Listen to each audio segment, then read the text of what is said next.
चलिए इस वक्त की बड़ी खबर दिल्ली से आ रही है, जहां सुप्रीम कोर्ट पहुंचा है दल बदल का मामला। इस वक्त की बड़ी खबर आपको दिल्ली से बता रहे हैं। झारखंड के दल बदल का मामला सुप्रीम कोर्ट पहुंच चुका है। विधानसभा सचिवालय ने दायर की कैविएट याचिका। इस वक्त की बड़ी खबर, बाबूलाल मरांडी के दल बदल मामले में यह याचिका दायर की गई है। झारखंड हाईकोर्ट के फैसले को लेकर याचिका झारखंड हाईकोर्ट ने बाबूलाल को दी है राहत। तो जहां झारखंड हाईकोर्ट ने बाबूलाल को राहत दी है, वहीं इस पूरे मामले पर जो फैसले को लेकर याचिका जो है वो अब सुप्रीम कोर्ट भी पहुंच गया है। सुशील पांडे हमारे संवाददाता इसी खबर पर ज्यादा जानकारी के साथ दिल्ली से हमारे साथ जुड़ गए हैं। सुशील, यहां पर जो झारखंड में बाबूलाल मरांडी के दल बदल का मामला है वो सुप्रीम कोर्ट पहुंचा है, क्या कुछ जानकारी आपके पास आ रही है, बताइए। हाँ जी बिल्कुल, देखिए साफ तौर से सुकन्या, झारखंड विधानसभा अध्यक्ष रविंद्र नाथ महतो ने दल बदल के मामले में हाईकोर्ट के फैसले के अंतर्गत सुप्रीम कोर्ट में फिलहाल एक याचिका दाखिल की है। और इस पूरे याचिका में विधानसभा अध्यक्ष ने कहा है कि उनके सामने परिस्थिति ही कुछ ऐसी उत्पन्न हो गई थी जिसके लिए उन्हें सुप्रीम कोर्ट का दरवाजा खटखटाना पड़ा। पिछले दिनों झामुमो के सिंबल पर जो विधानसभा में चुनाव के दौरान 2019 में निर्वाचित होने के बाद जब बाबूलाल मरांडी भाजपा में पार्टी विलय कर शामिल हो गए थे, ये परिस्थितियां उसी समय शुरू हो गई थी। वहीं दूसरी ओर 3 में से 2 अन्य विधायक यानी कि बंधु तर्की और प्रदीप यादव कांग्रेस में शामिल हो गए थे, जिसके बाद विधानसभा अध्यक्ष ने दोनों पक्षों के दावे के आधार पर मामला दल बदल के अंतर्गत संज्ञान में ले लिया था। लेकिन इन तीनों विधायकों को जब दल बदल का नोटिस जारी हुआ तो ये मामला हाईकोर्ट गया। हाईकोर्ट से फिलहाल राहत अभी नहीं मिल पाई है इस पूरे मामले में कि जिस तरह विधानसभा अध्यक्ष को उम्मीद थी हाईकोर्ट से, और इसीलिए संविधान की रक्षा के मामले को देखते हुए विशेष परिस्थितियों में ये याचिका दायर की गई है। अब देखना इस मामले में बेहद अहम होगा कि जब सुप्रीम कोर्ट इस पूरे मामले में सुनवाई करेगा तो क्या कुछ आदेश जारी करता है। लेकिन दल बदल को लेकर सुप्रीम कोर्ट में इससे पहले भी कई याचिकाएं दाखिल की गई हैं जिस पर सुप्रीम कोर्ट का फैसला बड़ा स्पष्ट है। लेकिन अब ये नया मामला जब सुप्रीम कोर्ट में पहुंचा है झारखंड से जुड़ा हुआ, तो देखना सुकन्या बेहद अहम होगा कि सुप्रीम कोर्ट का फैसला किसके पक्ष में होगा। चलिए सुशील, तमाम जानकारी के लिए आपका शुक्रिया।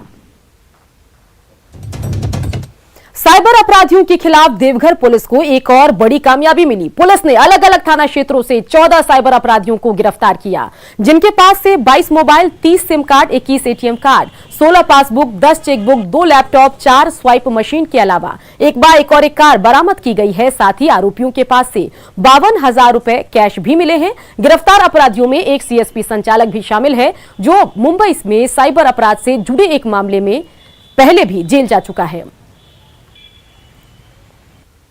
छापामारी में कुल 14 साइबर अपराधी गिरफ्तार हुए हैं। उनके पास से 22 mobile, 30 SIM, 21 ATM, 16 passbook, 10 chequebook, 2 laptop, 4 swipe machine, नकद 52,000, बाइक 1 और टाटा अल्ट्रोज एक 4 पहिया वाहन बरामद हुआ है। कृषि सुधार कानून के बाद हो रहे किसान आंदोलन पर रिलायंस का बड़ा बयान सामने आया। रिलायंस ने कहा है कि उसका कॉर्पोरेट फार्मिंग या कॉन्ट्रैक्ट फार्मिंग से कोई लेना देना नहीं है। कॉन्ट्रैक्ट फार्मिंग या कॉर्पोरेट फार्मिंग में कोई योजना उन्होंने अभी नहीं बनाई है। रिलायंस ने कहा है कि कॉन्ट्रैक्ट या कॉर्पोरेट फार्मिंग के लिए एग्रीकल्चर लैंड तक नहीं खरीदा है, और यह भी बयान दिया कि हम कभी एग्रीकल्चर लैंड नहीं खरीदेंगे। इसी के साथ रिलायंस इंडस्ट्रीज ने कहा है कि किसानों को सशक्त बनाने और उनके खुशहाली के लिए कंपनी प्रतिबद्ध है।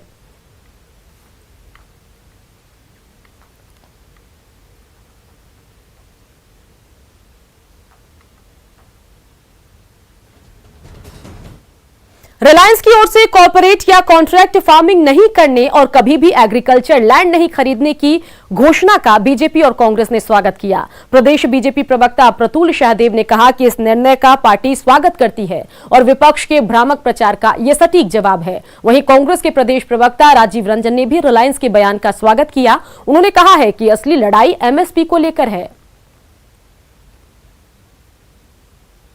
कृषि कानून में कहीं भी नहीं था कि जो कॉन्ट्रैक्ट फार्मिंग है उसमें किसानों की जमीन ली जाएगी, लेकिन ऐसा भ्रम फैलाया गया।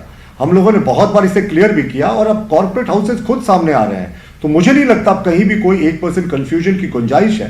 हाँ, पंजाब के बॉर्डर पे जो किसान आंदोलन कर रहे हैं वो भी हमारे किसान भाई हैं, हम उन्हें फिर से समझाएंगे। और हमारी सरकार ने कभी वार्ता का दौर नहीं तोड़ा है, हमेशा हमने चैनल ऑफ कम्युनिकेशन जारी रखा है। तो हमें पूरी उम्मीद है कि जिस तरीके से बड़े कॉर्पोरेट हाउसेज अपनी सामाजिक दायित्व को निर्वाह करते हुए सामने आकर क्लैरिफिकेशन दे रहे हैं, जब उन्हें क्लैरिफिकेशन देने की आवश्यकता भी नहीं थी क्योंकि कानून में ऐसा प्रावधान ही नहीं था, तो ये स्वागत योग्य है। देखिए, रिलायंस ने अगर ऐसा कहा है तो ये अच्छी बात है, ये उनके तरफ से स्पष्टीकरण आया है। लेकिन विडंबना ये है कि सरकार किसानों को भरोसे में ले पाने में पूरी तरह से असफल रही है। जो विषय है वो सबसे बड़ा विषय है कि एमएसपी की गारंटी चाह रहे हैं किसान। अगर एमएसपी की गारंटी सरकार लिखित रूप में मुहैया करा देती है तो कहीं ना कहीं एक जो गैप है दोनों के बीच में अंडरस्टैंडिंग का, वो बनेगा और हम आगे बढ़ पाएंगे। सरकार को इस प्रकार के निर्णय लेने के पहले जो चर्चाएं आज हो रही है, आज जितनी बैठकों का दौर चल रहा है, ये पहले करना चाहिए था, बनिस्बत की आज 35 दिनों से भी ज़्यादा का समय इस कड़कड़ाती ठंड में 40 किसान भाइयों की शहादत के बाद भी आज हम वार्ता ही कर रहे हैं। झारखंड में दामोदर वैली कॉर्पोरेशन यानी डीवीसी और हेमंत सोरेन सरकार के बीच बकाये पर महाभारत जारी है। बकाया राशि भुगतान को लेकर आज से डीवीसी राज्य के 7 जिलों में 50% तक बिजली कटौती की तैयारी है। डीवीसी की ओर से 7 जिलों में 600 मेगावाट बिजली आपूर्ति की जाती है। ऐसे में अब 300 मेगावाट बिजली की कटौती की आशंका जताई जा रही है। डीवीसी अपने कमांड एरिया में आने वाले जिन जिलों में बिजली कटौती करने वाला है उनमें शामिल हैं गिरिडीह, बोकारो, रामगढ़, हजारीबाग, कोडरमा, पूर्वी सिंहभूम और धनबाद। दरअसल डीवीसी के मुताबिक झारखंड पर 5,800 करोड़ रुपए बिजली का बकाया है, जबकि झारखंड सरकार के मुताबिक केवल 3,500 करोड़ रुपए ही बकाए हैं। इससे पहले केंद्र सरकार ने 1,400 करोड़ राज्य के सरकार के 1,400 करोड़ राज्य सरकार के फंड से काट लिया था। इसे लेकर भी सीएम हेमंत सोरेन ने नाराजगी जताई थी।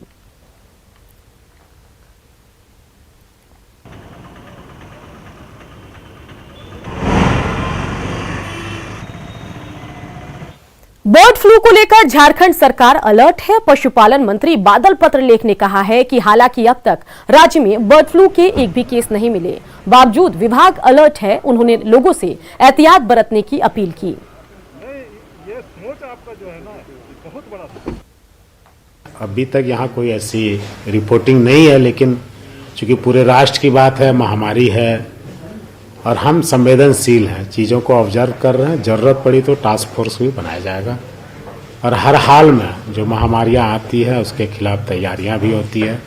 लोगों से अपील करेंगे कि आप जागरूक बने। आप देखें इंडिया में कोरोना काल में इस तरह की और भी महामारियां आके हमें और विचलित करती है। हमें धैर्य से काम लेना है। हम आपके सेवा में तत्पर हैं। मेरे पदाधिकारी चीजों को ऑब्जर्व कर रहे हैं। झारखंड के 3 नए मेडिकल कॉलेज में एमबीबीएस की पढ़ाई शुरू होने को लेकर पूर्व स्वास्थ्य मंत्री रामचंद्र चंद्रवंशी ने सरकार पर निशाना साधा। उन्होंने कहा कि इन मेडिकल कॉलेज में सिर्फ प्रोफेसर की बहाली करनी थी, बावजूद सरकार ये भी नहीं कर सकी। रामचंद्र चंद्रवंशी ने कहा कि मेडिकल कॉलेज का नाम बदलने के अलावा हेमंत सरकार ने कुछ काम नहीं किया। उन्होंने स्वास्थ्य क्षेत्र में वर्तमान सरकार को पूरी तरह से फेल बताया। दुर्भाग्य की बात है कि हमने 3 मेडिकल कॉलेज जो है बड़े मुश्किल से हमारे माननीय मुख्यमंत्री जी चाहे सरकार जो है लाया था, पलामू, हजारीबाग, दुमका, उसको इन्होंने ध्यान तक नहीं, सिर्फ इसमें प्रोफेसर की बहाली करनी थी। इन्होंने साल भर में प्रोफेसर बहाल नहीं किया, क्योंकि कोरोना काल में प्रोफेसर में क्या लगा हुआ था, प्रोफेसर तो बहाल हो सकते थे, जिसके चलते 1 साल का जो है लड़कों का एडमिशन नहीं हुआ। हमारे स्वास्थ्य मंत्री जी टीवी पर बोल रहे हैं कि हम बात किया है। अरे बात किया है तो अगले सत्र के लिए बात किया है। अब तो जो एडमिशन हो गया वो तो 300 लड़के तो यहाँ के चले गए। ये बहुत बड़ी क्षति हुई है राज्य के लिए। साल के पहले दिन देवघर बाबा मंदिर में श्रद्धालुओं की काफी भीड़ जुटी थी। आज साल का पहला सोमवार है। उम्मीद की जा रही है कि आज भी अच्छी संख्या में श्रद्धालु बाबा के जलार्पण के लिए पहुंचेंगे, लेकिन उस तरह की भीड़ नहीं दिखी। बताया जा रहा है कि खरमास की वजह से श्रद्धालुओं की संख्या घटी है। हालांकि जिला प्रशासन और मंदिर प्रबंधन की ओर से कोरोना पर जारी गाइडलाइन का अनुपालन करते हुए बाबा के जलार्पण और पूजा की पूरी व्यवस्था की गई है। नए साल के पहला दिन बाबा मंदिर में अपार भीड़ जुटी थी। लगभग कोरोना बंदिशों के बावजूद लगभग 50,000 श्रद्धालुओं ने बाबा मंदिर में जलार्पण किया था। आज साल का पहला सोमवार है और इस वक्त मैं बाबा मंदिर में हूँ। आप देख सकते हैं कि हमारे इस मंदिर प्रांगण में उतनी संख्या में श्रद्धालुओं की भीड़ तो नहीं जुटी है, लेकिन जितने भी आए हैं काफ़ी है। आज साल का पहला सोमवार होने के कारण उम्मीद की जा रही थी कि आज भी अच्छी संख्या में श्रद्धालु बाबा के जलार्पण के लिए पहुंचेंगे, लेकिन सवेरे से उस तरह की भीड़ नहीं दिख रही है। बताया जा रहा है कि खरमास के कारण श्रद्धालुओं की संख्या घट गई है। हालांकि जिला प्रशासन और मंदिर प्रबंधन द्वारा कोरोना SOP का अनुपालन करते हुए बाबा के जलार्पण और पूजा की पूरी व्यवस्था की गई है। इसके लिए पर्याप्त संख्या में पुलिस बल की भी तैनाती की गई है। लेकिन जिस प्रकार से सुबह से जो आज पहली सोमवारी है, जो उम्मीद की जा रही थी कि उतनी भीड़ नहीं हो रही है। अब देखना होगा कि खरमास जैसे ही खत्म होगा तो फिर इस बाबा मंदिर में परिसर में बड़ी संख्या में, मतलब कोरोना काल के बाद कोरोना काल जो शुरू हो रहा था उससे पहले जो जितनी संख्या में भीड़ होती थी बाबा मंदिर में, वो खरमास के बाद फिर से देखने को मिलेगी। ऋतुराज सिन्हा, न्यूज़ 18 देवघर। रांची में क्रिकेटर महेंद्र सिंह धोनी के ईजा फार्म हाउस में इस बार सब्जियों की बम्पर पैदावार हुई। लिहाजा इस बार जहां रांची के लोग धोनी के फार्म हाउस की सब्जियां का स्वाद ले रहे हैं, वहीं अब इस बात की भी चर्चा जोरों पर है कि माही के फार्म हाउस की सब्जियां दुबई के बाजारों में भी भेजी जा सकती है। इधर जानकारी दे रहे हैं रांची संवाददाता संजय कुमार सिन्हा। उसी उत्पाद की डिमांड सबसे ज्यादा होती है जिसकी गुणवत्ता सबसे ज्यादा अच्छी हो, साथ ही उसकी ब्रांडिंग भी बेहतर तरीके से हो। जी हाँ, हम इस समय खड़े हैं महेंद्र सिंह धोनी के रांची स्थित फार्म हाउस में, जिसका नाम ईजा फार्म हाउस है। और जैसे कि चर्चा है कि इस फार्म हाउस की सब्जियां अब रांची की सरहदों को पार कर दुबई में दस्तक देने लगी है और अब वहाँ के लोग भी जल्द यहाँ की सब्जियों का स्वाद ले पाएंगे। ऐसी जानकारी मेरे को अभी ऐसे नहीं है। अगर ऊपर वाले जो भी अधिकार जो लोग हैं, जो सोचते हैं, जो मार्केटिंग का काम करते हैं, उन लोग देखते हैं तो अगर दुबई भेजने का होगा तो दुबई भेजेंगे। मेरा तो काम अभी प्रोडक्शन का ही है। मैं यहाँ भी क्वालिटी देखता हूँ, प्रोडक्शन में ही सारा देखता हूँ, तो अभी मुझे वो जानकारी नहीं। 40 एकड़ के फार्म हाउस में धोनी ने 25 से 30 एकड़ में सिर्फ सब्जियों की खेती की है। और सबसे खास बात यह है कि यहाँ जो भी सब्जियां लगाई गई हों, चाहे वो आलू हो, प्याज, टमाटर या मटर, सभी की प्रजाति ऊंची किस्म की है। और सबसे बड़ी बात कि उससे धोनी का नाम जुड़ा है और जल्द ये सब्जियां रांची के बाजारों से होते हुए दुबई में दस्तक देंगी। कैमरामैन संजीव तिवारी के साथ संजय कुमार सिन्हा, न्यूज़ 18 रांची। कोविड-19 महामारी ने परस्पर निर्भरता की भावना को सुदृढ़ किया है, जिससे कि पूरा देश इस विपत्ति का एकजुट होकर मुकाबला कर सके। वैक्सीनेशन के ऐलान के बाद जरूरत होगी कि हम सभी अपना सर्वश्रेष्ठ योगदान दें, जिससे हम एक साथ वायरस को हराने की तरफ कदम बढ़ा सकें। और नेटवर्क 18 इस मुहिम में हर कदम पर आपके साथ होगा। जब तक सभी सुरक्षित नहीं होते, तब तक कोई सुरक्षित नहीं होगा। इसी सोच के साथ हमारे कैंपेन संजीवनी का लक्ष्य ये सुनिश्चित करना है कि वैक्सीन पाना सभी भारतीयों का अधिकार है।